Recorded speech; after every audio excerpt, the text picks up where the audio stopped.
Creator ကြီးတို့အားလုံးကိုကျွန်တော်တို့ရန်ကုန် Insight Channel ကလည်းပြန်ပြီးတော့ကြိုဆိုလိုက်ပါတယ်ဒီနေ့မှာတော့ပုံရိပ်ဝါဒနာပါလူများအတွက် application လေးတစ်ခုနဲ့မိတ်ဆက်ပေးချင်ပါတယ်ဒီတော့တပ်ပုံရတဲ့လူတွေအိမ်မနေရင်လည်းပုံရတဲ့လူတွေအတွက်ဖြစ်ပါတယ်ကျွန်တော်တို့ဖုန်းထဲမှာပါတဲ့ camera app လေးဟာတောက်ရတာအဆင်ပြေမှုတွေရှိတတ်ပါတယ်ခုအရင်ဆုံးပြပေးမှာကတော့ open camera ဆိုတဲ့ app လေးပါ Play Store မှာ open app လို့ရိုက်ရှာပြီးလွယ်တကူ down နိုင်ပါတယ်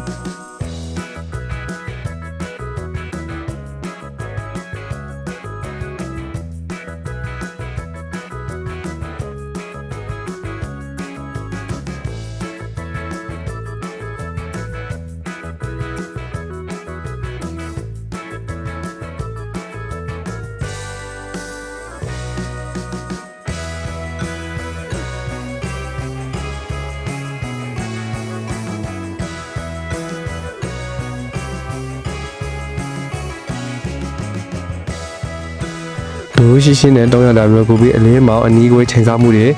တော်တော်ကောင်းမှုတွေတော့ပြောရမှာပါ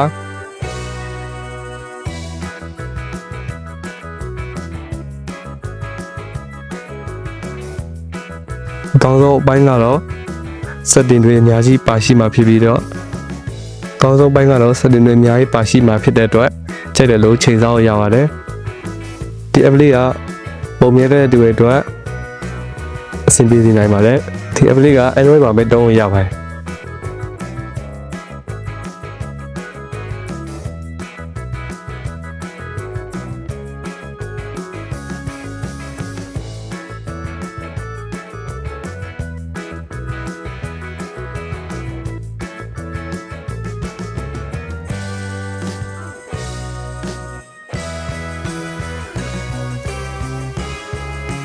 နောက် app တစ်ခုကကြတော့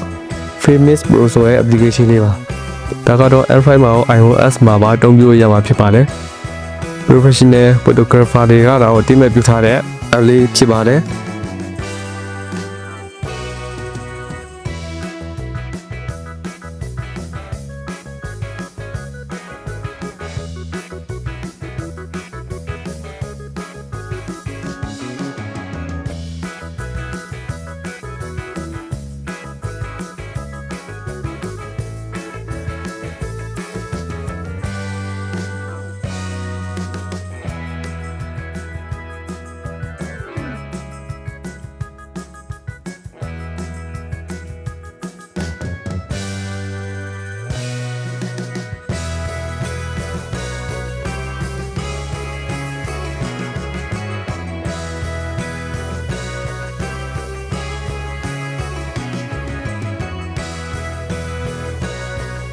ခုနက app လို့လင်းမောင်ညီဝဲချိန်စားမှုတွေမှာရောအပြည့်ပြောစရာမရှိပါဘူးလှူရှားမှုတွေကိုလည်းပြတာပေးမှာဖြစ်ပါတယ်ခုဆိုရင် style ကြကြနဲ့ပုံရိပ်ချင်တဲ့သူတွေအတွက်တက်ဆက်ပေးတော့ဖြစ်ပါတယ်